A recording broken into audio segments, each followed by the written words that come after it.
یہ کہ امام پاک ابھی جو ہے وہ کوفہ سے چند منزل کے فاصلے پر تھے کہ آپ کو اطلاع ملی کہ کوفیوں نے حسب سابق دھوکہ کیا اور امام مسلم کو اور ان کے شہزادوں کو شہید کر دیا۔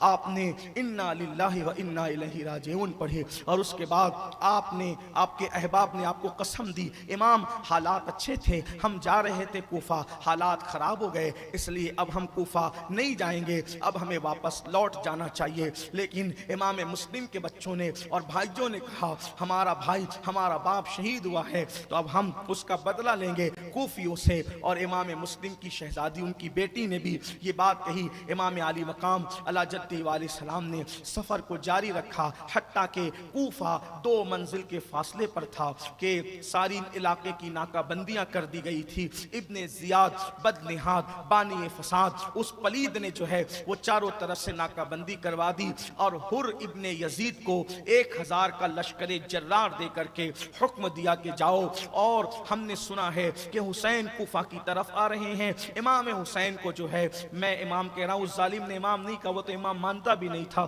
امام حسین کو جو ہے وہ قید کر کے قیدی بنا کر کے لاؤ 2 منزل پر۔ امام علی مقام ابھی رکے ہوئے تھے، 2 منزل کوفہ باقی تھا۔ ایسے میں آپ کے احباب نے کہا امام کھجور کے درخت نظر آتے ہیں، کسی نے کہا ہم اس راستے کو جانتے ہیں، یہاں کھجور کے درخت نہیں ہے۔ تھوڑی دیر میں یہ بات ہوئی کہ کھجور کے درخت نہیں بلکہ لشکر آ رہا ہے۔ انا للہ و انا الیہ راجعون سب نے پڑھا۔ اس کے بعد جیسے ہی لشکر قریب آیا تو دیکھا کہ حر تھا۔ حر نے امام پاک کو ادب سے سلام کیا۔ تھا ابن زیاد کا لشکری، تھا یزید کے یہاں نوکری کرنے والا، لیکن دل سے اہل البیت کا عاشق اور شیدائی اور چاہنے والا تھا۔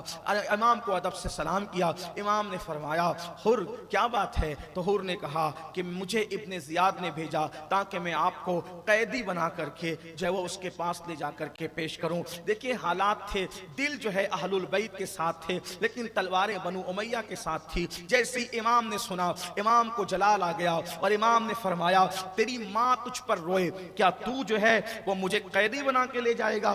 امام علی مقام کو حر نے کہا امام اگر یہ بات مجھے کوئی اور عربی کہتا تو میں بھی اس سے بڑھ کر جواب دیتا، لیکن واللہ آپ کی پیاری امی جان کے لیے میں ایسا تصور بھی نہیں کر سکتا ہوں، کیونکہ آپ کی مقدس ماں سیدہ فاطمہ بنت محمد الرسول اللہ ہے، رسول اللہ کی شہزادی آپ کی امی جان، اس لیے میں پلٹ کر کوئی بات نہ کہوں گا۔ اور شاید یہی وجہ بنی اللہ نے حر کو توبہ کی توفیق عطا کی، جس نے سیدہ فاطمہ الزہرا کی حرمت کا عزت کا خیال کیا۔ توجہ کریں، بہت عبرت کی بات ہے، جس نے سیدہ پاک کی حرمت اور عزت کا خیال کیا، یزید کے ساتھ تھا، پھر بھی اللہ کو گوارا نہ ہوا کہ جو نام فاطمہ کی حرمت و عزت کا خیال کرے وہ جہنم میں چلا جائے۔ جنگ کے موقع پہ اللہ نے حر کو توبہ کی توفیق عطا فرمائی اور حر جو ہے جہنمیوں کے خیمے سے نکل کر جنتیوں کے خیمے میں چلے گئے۔ اللہ اکبر، کس قدر حر، اگر کوئی مجھ سے پوچھے کہ کوئی دنوں دن لمحہ لمحہ گھنٹوں میں منٹوں میں جہنمی سے جنتی کیسے بنتا ہے تو میں کہوں گا کہ لوگ حر کو دیکھ لیں، لیکن پھر یہ بھی کہوں گا اگر منٹوں میں کوئی جہنمی سے جنتی بنتا ہے تو وجہ ایک ہوتی ہے، تعظیم سیدہ فاطمہ کی برکت ہوا کرتی ہے۔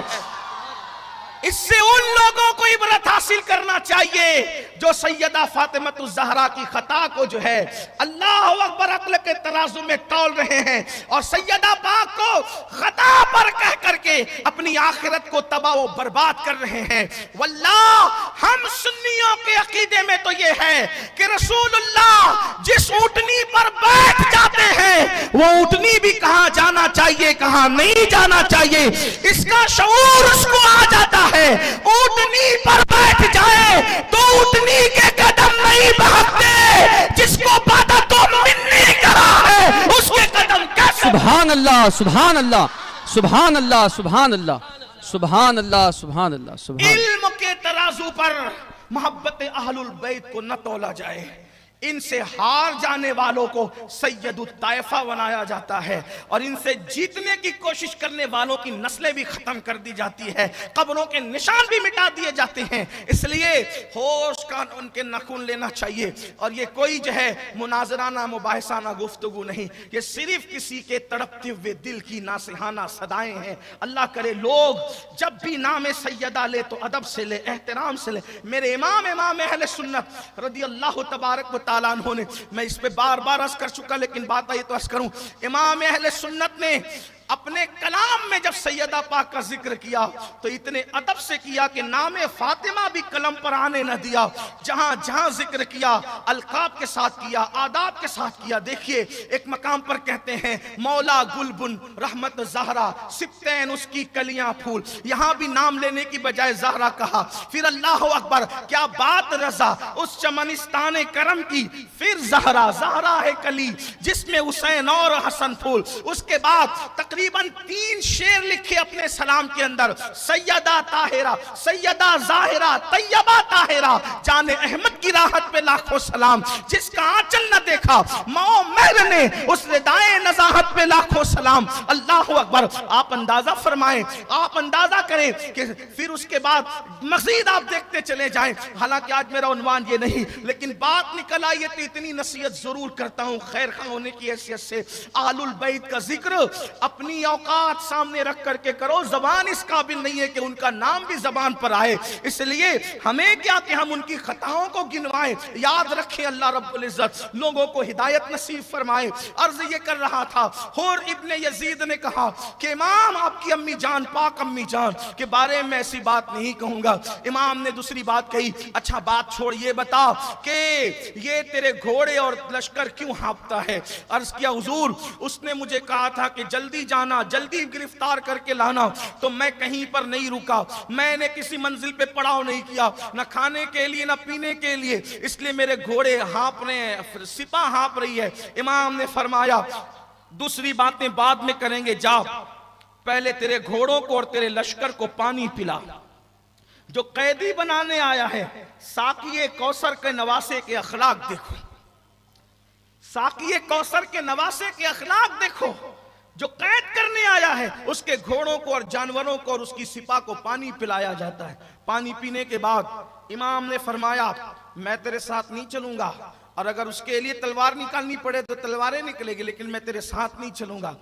تو اس نے کہا امام میں آپ سے لڑنا نہیں چاہتا، اور اسی گفتگو کے اندر پھر اس نے کہا کہ میرے ساتھ جاسوس بھی ایک کام کریں، آپ میرے ساتھ چلیں، رات ہوگی تو آپ جو ہے وہ خواتین کا عذر کر کے آپ الگ قیام کرنا، اور پھر آپ راتوں رات یہاں سے چلے جانا، حالات اچھے نہیں ہیں۔ امام نے فرمایا یہ ٹھیک ہے، لیکن اب یہ بتا نماز کا وقت آ گیا، نماز کے ٹائم میں تم اپنی نماز الگ پڑھو گے یا ہمارے ساتھ نماز پڑھو گے؟ تو اس نے کہا کہ میں اپنی جماعت الگ نہیں کروں گا، بلکہ نمازیں تو میں آپ کے ساتھ پڑھوں گا۔ مجھے ایک حدیث یاد آئی، یہاں پر حدیث پاک کا مفہوم ہے، اگر تم نے کسی ایسے امام کے پیچھے نماز پڑھی جو اللہ والا ہے، تو جب وہ سر اٹھاتا ہے تو اس کے پیچھے جتنے لوگ ہوتے ہیں اللہ تعالیٰ اس کے سر اٹھانے کی برکت سے سب کی مغفرت فرما دیتا ہے۔ آخر بات تو دیکھیں نا، حضور نے کہا کہ میں آپ کے پیچھے نماز پڑھوں گا، اور پھر امام علی مقام علی جدی علیہ السلام کے ساتھ اس نے ظہر پڑھی، عصر پڑھی، مغرب پڑھی، عشاء پڑھی، اور پھر عشاء کے بعد ان کے خیمے الگ لگے، ان کے خیمے الگ لگے۔ رات کو امام پاک نے جب وہ فرمایا کہ ہمیں نکل جانا ہے، روایت میں آتا ہے کہ رات بھر چلتے رہے، جب صبح کو آئے تو دیکھا کہ جہاں سے چلے تھے اسی مقام پر۔ اس کے بعد اس نے کہا امام آپ گئے نہیں؟ کہا گئے تھے لیکن پھر لوٹ آئے، یہیں رات بھر چل کے یہیں لوٹ آئے۔ دوسرے دن بھی یہی ہوا، تیسرے دن بھی یہی ہوا۔ آخرکار امام علی مقام سے وہ پوچھتے رہے آپ گئے نہیں؟ جاتے ہیں آتے ہیں، جاتے ہیں آتے ہیں۔ بالآخر امام نے فرمایا یہ جگہ کا نام کیا ہے؟ تو کہا اس فرات کے کنارے کو کرب و بلا کہتے ہیں، یعنی کربلا کہتے ہیں، کربلا یعنی کرب و بلا۔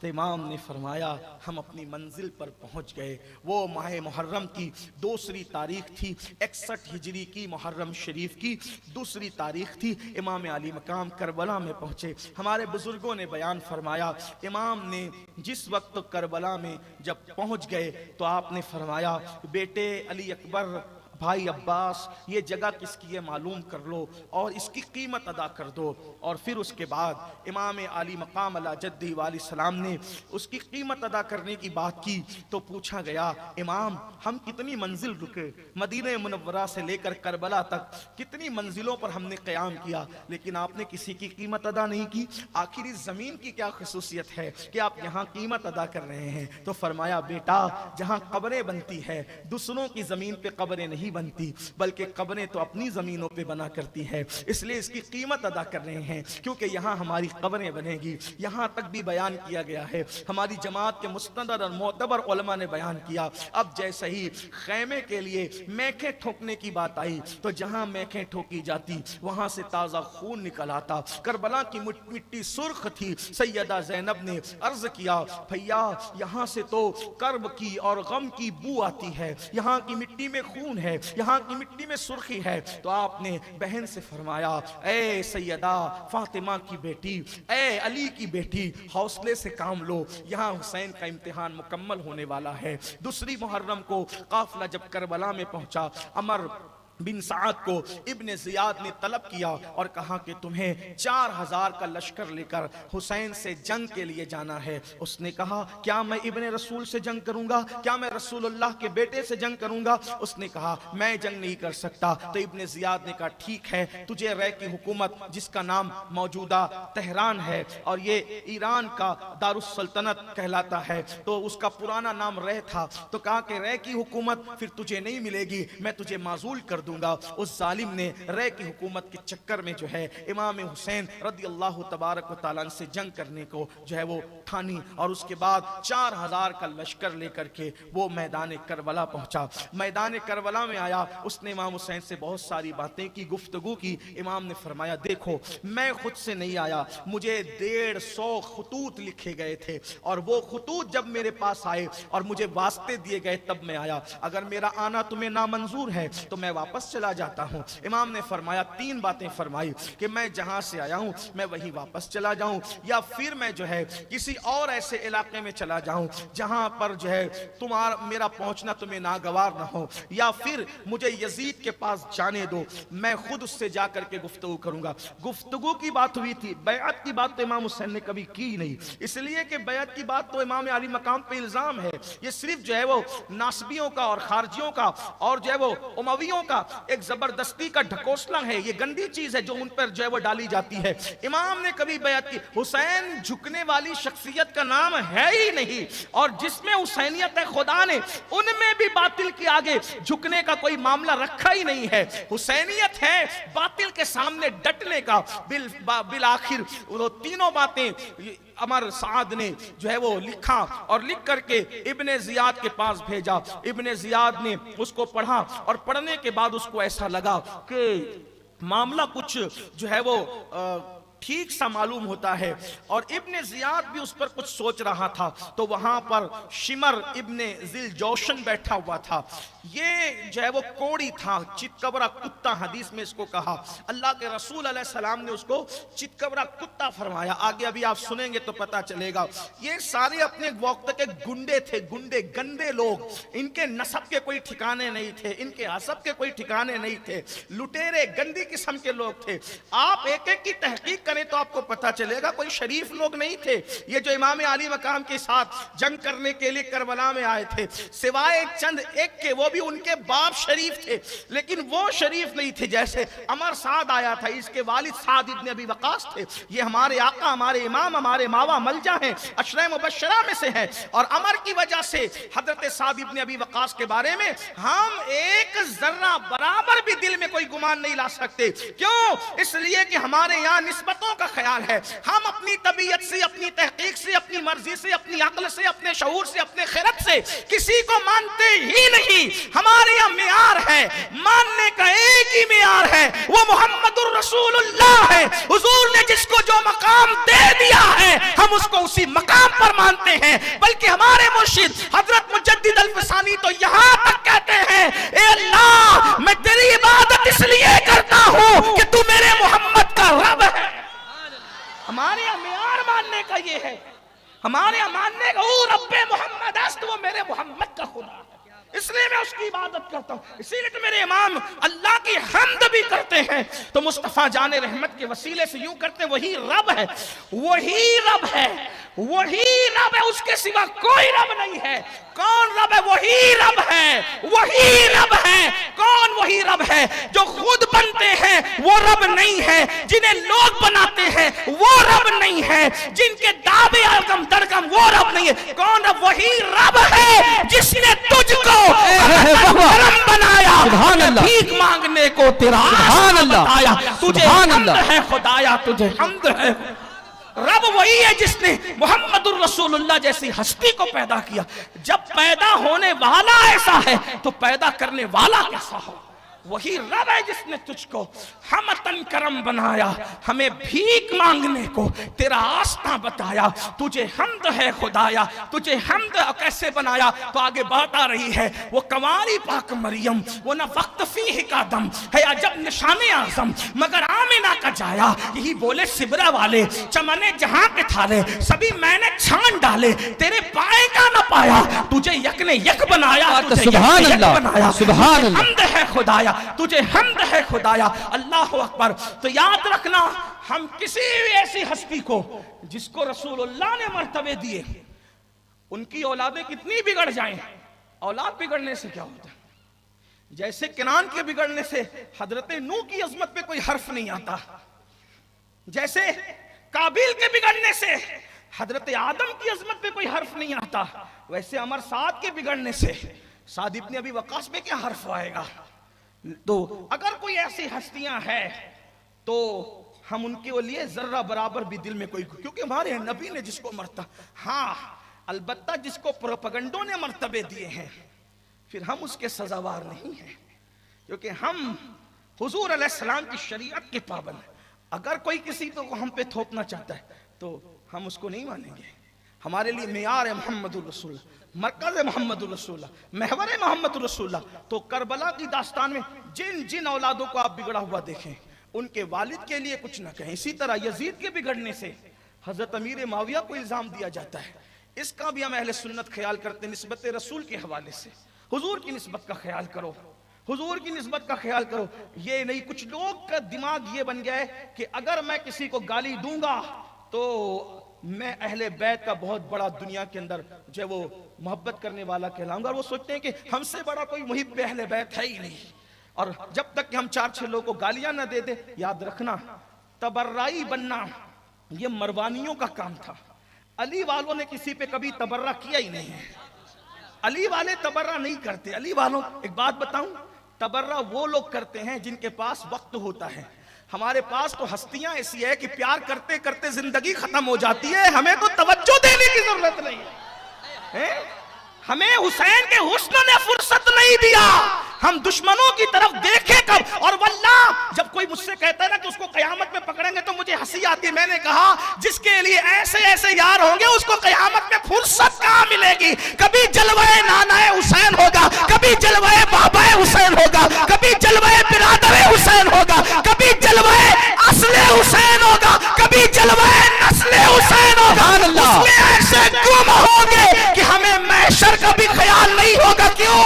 بیدم شاہ یوں کہتے بڑی دمدار باتیں, عجب تماشا ہو میدان حشر میں بیدم کہ سب ہو پیش خدا اور میں روبرو رسول. سبحان اللہ. نعرہ حیدری, نعرہ حیدری, فیضان شہیدان کربلا. سبحان اللہ, سبحان اللہ, سبحان اللہ. عمر سعد نے جب خط بھیجا تو شمر ذل جوشن نے اس کے کان بھرے ابن زیاد کے. میں نے سنا ہے کہ وہ رات رات بھر بیٹھے باتیں کرتا ہے اور یہ کرتا ہے وہ کرتا ہے. اگر وہ تجھے تو یہ سب باتیں قبول ہی نہیں کرنا چاہیے, تجھے تو یہ کہنا چاہیے کہ یا تو آپ جو ہیں وہ بیعت کریں, وہ بھی میرے پاس آ کے بیعت کریں, یا پھر قتل ہونے کے لیے لڑنے کے لیے تیار رہیں. شمر نے جب یہ بات کہی تو ابن زیاد نے کہا تو نے سچ کہا. اور پھر اس کے بعد اس نے مزید لشکر دے کر کے امام پاک کے مقابلے کے لیے بھیجا. اس طرح سے 3-4 ٹکڑیوں میں کمک پہنچی اور وہ پورا لشکر اہل سنت کی بعض معتبر کتب کے مطابق 22,000 کا لشکر بن گیا. 22,000 کا 72 نفوس سے لڑنے کے لیے